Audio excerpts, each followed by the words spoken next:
वाह मुस्लिम्स के नाजरीन, अस्सलाम वालेकुम। आज हम जानेंगे एतकाफ के बारे में। एतकाफ कहते हैं मस्जिद में एतकाफ की नीयत करके ठहरने को। हनफिया के नज़दीक उसकी 3 किस्में हैं।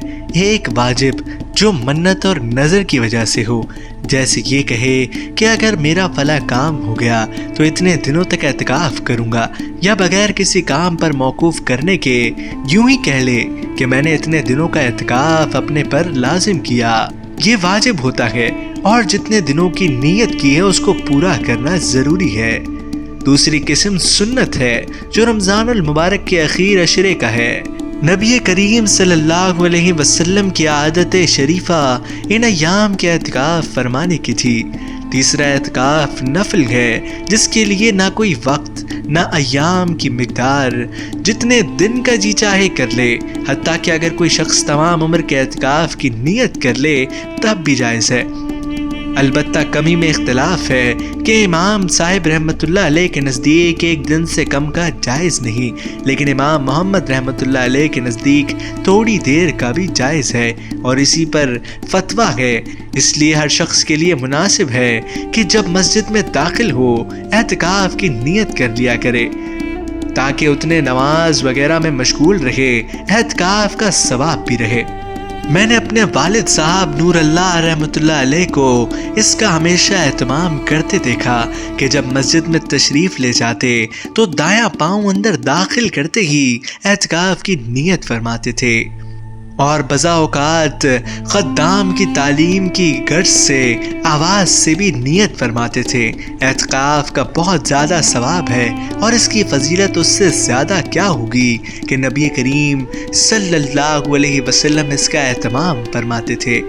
मुअतकिफ़ की मिसाल उस शख्स की सी है जो किसी के दर पर जा पड़े कि इतने मेरी दरख्वास्त कबूल न हो, पलटने का नहीं।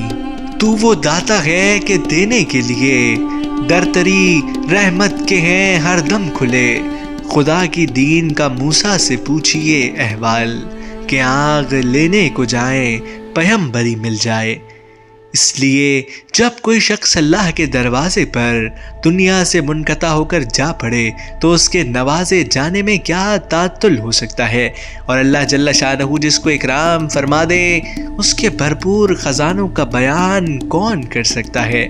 उसके आगे कहने से कासिर हूँ कि ना मर्दो बुलूग की कैफियत क्या बयान कर सकता है, मगर हाँ ये ठान ले कि जिस गुल को दिल दिया कि जिस फूल पर फिदा हो, या वो बगल में आए या जहाँ कफ़स से छूटे। इब्ने क़ैम रहमतुल्लाह अलैह कहते हैं कि एतकाफ़ का मकसूद और उसकी रूह दिल को अल्लाह की पाक ज़ात के साथ वाबस्ता कर लेना है कि सब तरफ से हटकर उसी के साथ मजमा हो जाए और सारी मशगूलियों के बदले में उसी पाक ज़ात से मशगूल हो जाए और उसके गैर की तरफ से मुनक़ता होकर ऐसी तरह उसमें आग में जावे कि ख़यालात तफक्कुरात सब की जगह उसका पाक ज़िक्र, उसकी मोहब्बत समा जावे। हत्ता के मखलूक के साथ उन्स के बदले अल्लाह के साथ उन्स पैदा हो जावे कि ये उन्स कब्र की वहशत में काम देकर उस दिन अल्लाह की पाक ज़ात के सिवा ना कोई मुअन्निस ना दिल बहलाने वाला। अगर दिल उसके साथ मानूस हो चुका होगा तो किस कदर लज्जत से वक्त गुजरेगा। नीज़ इसमें हर वक्त इबादत में मशगूली है।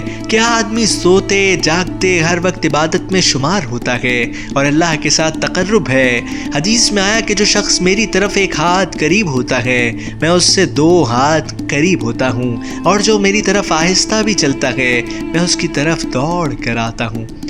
नीज़ इसमें अल्लाह के घर पर जाना है और करीम मेज़बान हमेशा घर आने वाले का इकराम करता है। नीज़ अल्लाह के कले में महफूज होता है कि दुश्मन की रसाई वहाँ तक नहीं, वगैरह वगैरह बहुत से फ़ज़ाइल और ख़वास अहम इबादत के हैं।